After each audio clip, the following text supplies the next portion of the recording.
بسم الله الرحمن الرحيم. سيدتي اعزائي المشاهدين ونصفنا اليوم موعدنا في حلقه جديده من برنامج برلمانيات مع نائب المحله عن مقعد العمال السابق الاستاذ اسد الدراء. اهلا وسهلا. استاذ عزت النائب عن الدوره السابقه لمجلس الشعب والمرشح للدوره البرلمانيه 20 عام مقعد العمال. انجازات عديده في الدوره السابقه لمدينه المحله الكبرى واحلام للدوره الجديده. حدثنا باختصار عن اعمالك وامالك في الدوره الجديده. بسم الله الرحمن الرحيم. أرجو إن أنا ما أكونش ضيف ثقيل على السادة المشاهدين وعلى حضرتك. الأعمال السابقة معروفة بس للأسف الشديد أنا ما سويتهاش كويس إعلاميا نتيجة ضغوط في العمل من أول الدورة في انشغالي مع ملف العبارة اللي غرقت السلام 98 في الموضوع على طول، وأنا عدت بعض اللقاءات وبعض الإنجازات اللي فادت شعب مصر كله من شعب المحل بس.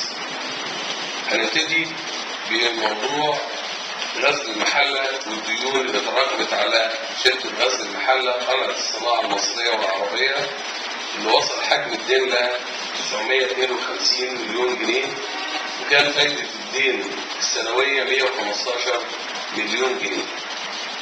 هذا الموضوع أنا اتحركت فيه من أول الدورة مع الوزير المحترم الدكتور محمود محي الدين وزير الاستثمار، ومساعدة الحكومة ومساعدة الأمانة العامة لحزب الوطن وقيادات الحزب الوطني والقيادة السياسية. قدرت أقنع الدكتور محمود محي الدين مشكور بأنه يبتدي في سداد ديون غزل المحلة الأول، لأن التوافق اللي كان موجود من القيادة السياسية سداد ديون قطاع الغزل والنسيج على مستوى الجمهورية اللي وصل لأكثر من 17 مليار جنيه.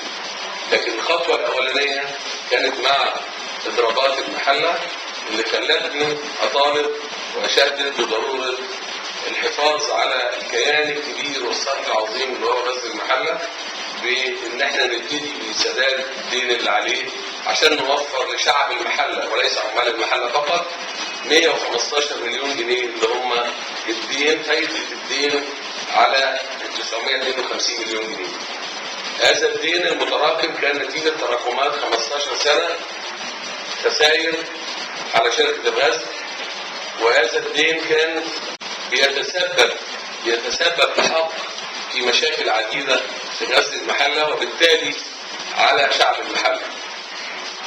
الدين لما تم سداده بالامر الوزاري والقرار الوزاري صدر الدكتور محمود محي الدين بعد توجيهات القياده السياسيه ورئيس الوزراء، ادى هذا الامر بفضل الله والحمد ان توفر لنا 115 مليون جنيه لمدينه المحله، عادت على عمال المحله في صوره ارباح، وبالتالي هذا المبلغ طلع الشارع واتدور كدوره راس المال، دخل كل بيت في مدينه المحله لكل المهن، من التاجر لبياع الخضار للجزار للمكواجي للحلاق للمدرس للدكتور للمهندس لتاجر العربيات، لان الفلوس دي كلها تم ضخها بعد كده في صوره ارباح الى كل شعب المحله بندر ومركز او مدينه. مشكله الصرف الصناعي اللي كانت مضايقه شعب المحله بالكامل في طريق المنصوره وطريق كفر الشيخ، ودي يعني شاهد عيان وبحق كل شعب المحله شايف. دخلنا في السنه تقريبا من لغايه دلوقتي مفيش مشاكل في الطريق الحمد لله بفضل الله وتوفيقه. طريق المنصوره دلوقتي 10/10 نتيجه عرض لبيان عاجل في مواجهه السيد المهندس المحترم الوزير المحترم المهندس احمد المغربي اللي استجاب على الفور بحل مشكله الصرف الصناعي في مدينة المحلة باعتماده صرف 75 مليون جنيه للحل. الجزء الآخر وهو موضوع حل مشكلة مياه الشرب في المحلة اللي تفضل أيضا هذا الرجل العظيم المهندس أحمد المغربي اللي الحمد لله دائما ما يستجيب لطلبات الشعب، مدنا ووقف معانا وقفة صح في موضوعين، في 3 موضوعات: الصرف الصناعي زي ما أنا شرحت، وفي موضوع الإسكان الشعبي للناس اللي بيوتهم تصدعت واللي بيوتهم انهارت على سبيل المثل ال 17 بيت اللي كانوا تصدعوا في سنة 2006-2007. هذا الرجل العظيم استجاب لطلبنا في تفعيل بروتوكول، تم توقيع بروتوكول بين الغربية وبين وزارة الإسكان بإنشاء وحدات إسكانية، وافقني على إنشاء 240 وحدة إسكانية مرحلة أولى، ثم تقدمت له بطلب آخر في نفس الأسبوع، وتفضل مشكورا بأنه كلف المهندس جلال سيد الأهل بإعطائنا 120 وحدة إسكانية أخرى، ووصل مجموع الوحدات اللي استفاد بها شعب المحلة، وهذا الكلام تم سنة 2007 و2008، وصل إلى 360 وحدة سكنية بناء على الطلب المقدم التالي، وهو دعم وزارة الإسكان لمشروع مياه الشرب. كان عندنا مدينة المحلة كلها بيتم إنتاج 400 لتر ثانية في المحطات القديمة، تم تدعيم هذه المحطات بالمنحة اليابانية ب 400 لتر ثانية أخرى في محطة منشية مبارك، الإنتاج المشترك بين جمهورية مصر العربية والإنجاز الآخر وهو أن السيد الوزير بطرس غالي كان حصل بالفعل على 27 مليون جنيه ضرائب من دخل مرفأ النقل الداخلي في مدينة المحلة. وفي اجتماع الهيئة البرلمانية مع السيد رئيس الوزراء وحوالي 10 وزراء من الوزارات السيادية في الإسكندرية في صيف 2007 تقدمت بملف لاسترداد هذه المبالغ مرة أخرى من السيد وزير المالية، وتم الاستجابة بالفعل عام 2010 الحالي في يناير أو فبراير 2010 إن تم استرداد هذه المبالغ مرة أخرى، وبلغنا بها السيد رئيس الوزراء والسيد اللواء الوزير عبد الحميد الشناوي، بلغنا أيضا أنا وزملائي النواب بأن تم استرداد هذه المبالغ بالفعل، وصلت إلى محافظة الغربية لشراء ميني باصات جديدة بدل الميني باصات اللي تهلكت، اللي كان السيد رئيس الجمهورية أثناء عرضي عليه في يوم 16/11 في 98 في افتتاح الدورة البرلمانية، وهذا الكلام منشور في جميع الجرايد ومنشور في جورنال الأخبار على وجه الدورة الانتخابية الحالية 2010 تختلف عن سابقتها بين الدورات. ما رأيك في الأمال المعقودة على نواب الجدد في مجلس الشعب؟ والله كل نائب أو كل مرشح حاسب، لأن هم لسه مش نواب، كل مرشح المفروض عنده فكرة معينة. مرشحين الحزب هيبقى برنامجهم الأساسي هو برنامج الحزب اللي هو برنامج السيد رئيس الجمهورية، ده البرنامج العام لمرشحين الحزب. أما البرامج الإضافية فدي ترجع لكل دايرة. أنا برنامجي الإضافي أنا هقوله بوضوح، يتسرق زي ما يتسرق مش إشكال، ان المفروض في بعبتي موضوع خاص بنظافه مدينه المحل. عايز اتطرق لنشاهد هذه الايام مؤتمرات شعبيه للمرشحين للانتخابات البرلمانيه 2010. لماذا لم نشاهد نائب اتطرق حتى الان مؤتمر شعبي واحد لتوضيح طموحاته وافكاره للناخبين؟ لا، احنا كان عندنا مراحل التجهيز لانتخابات مجلس الشعب عن طريق الحزب. الاول في تصفيات بتجرى في الحزب، وانا بلتزم بتعليمات القياده السياسيه اللي قالت لنا انزلوا المجمع الانتخابي. نزلت المجمع الانتخابي، الاولاني كان يوم 5/10، الثاني كان يوم 14/10، والنهارده احنا كام حضرتك؟ النهارده 25. اخويا توفى من اسبوع ولسه الناس بتيجي بتاع كده.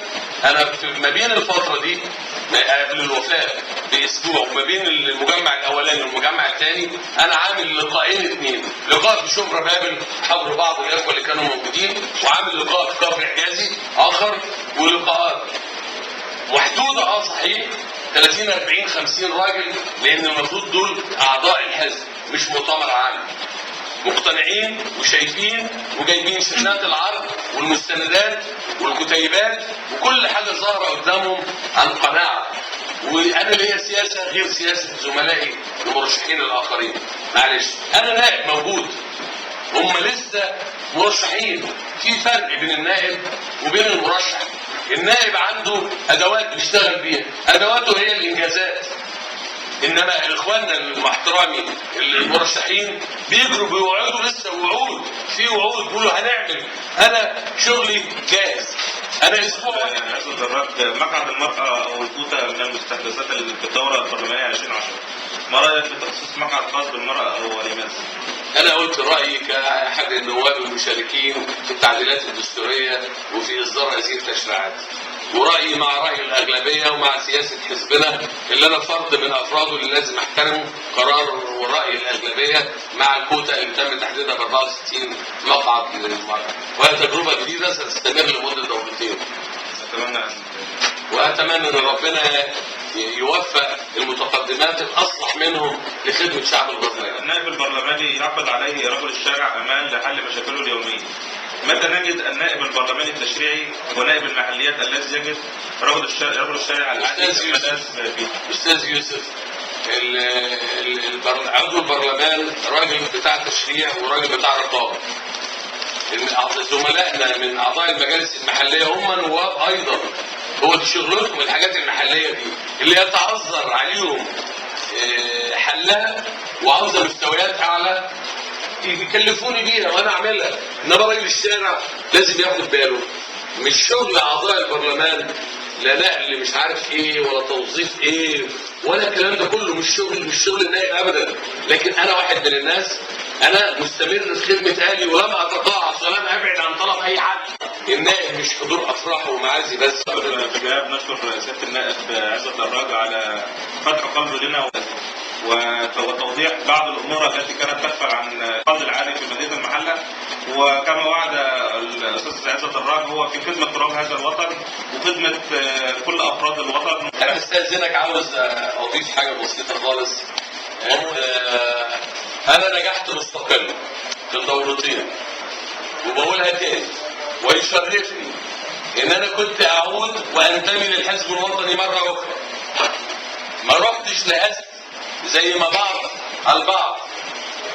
البعض من برضه نفس الشخص اللي بيكتب في الجرايد اللي بوجه له الشغل ان هو قال هذا الكلام عشان اطلع اللي جوايا واقوله. انا قبل ما ارجع الحزب الوطني بعد الاتصالات المباشره من قيادات الحزب الوطني الله يشفيه الاستاذ كمال الشاذلي وبعض القيادات الاخرى اللي اتصلوا بيا بعد الفوز في 2005 و95 اتصلوا بيا ورحت ويشرفني ان انا قلت لهم تاني استاذنتهم قلت لهم انا ما عنديش مانع بس اخد راي الناس اللي ادتني ثقتها. عملنا مؤتمرين كبار، عملنا مؤتمر في البهلوان قدام محلات الكموني بالتحديد في منطقه البهلوان حضروا ما يقرب من 400-500 مواطن، وعملنا مؤتمر اخر دعينا فيه ممثلين عن جميع احياء مدينه المحله في شيراتون المحله وحضروا ما يقرب من 700-800 ممكن 1000 مواطن وخدت رايهم كلهم. اكثر من 80% قالوا ادخل الحزب الوطني تاني، احنا فوضناك ودينا ثقتنا فيك وانت افعل مشاكل. انا تبريري حاجتين، الحاجه الاولانيه ان انا مفوض عن شعب المحله بقدر واحد وده تكليف ومش تشريف، انا حملته على كتفي وعشان هذا التكليف يبقى لازم اكون قبله. هقضي مصالح الناس ازاي واشتغل في مركز الكبد ازاي واعمل سنترال المحله اللي تكلف 48 مليون جنيه في سنترال المحله 3 اللي في حي علشان احصل على هذه المكتسبات وهذه المكاسب لشعب مدينه المحله وشعب مركز المحله. كان لابد ان انا اكون ضمن نواب الحزب الوطني عشان تخدمني حكومة الحزب الوطني وتخدم شعب مدينة المحلة حكومة الحزب الوطني. وعشان كده انا بتمنى ان انا اكون للمرة الثالثة نائب شعب المحلة عن الحزب الوطني عشان اقدر احقق مزيد من الانجازات باموال ومقدرات حكومة الحزب الوطني وشعب مصر تحت قيادة الرئيس محمد حسني مبارك. والسلام عليكم ورحمة الله وبركاته وشكرا.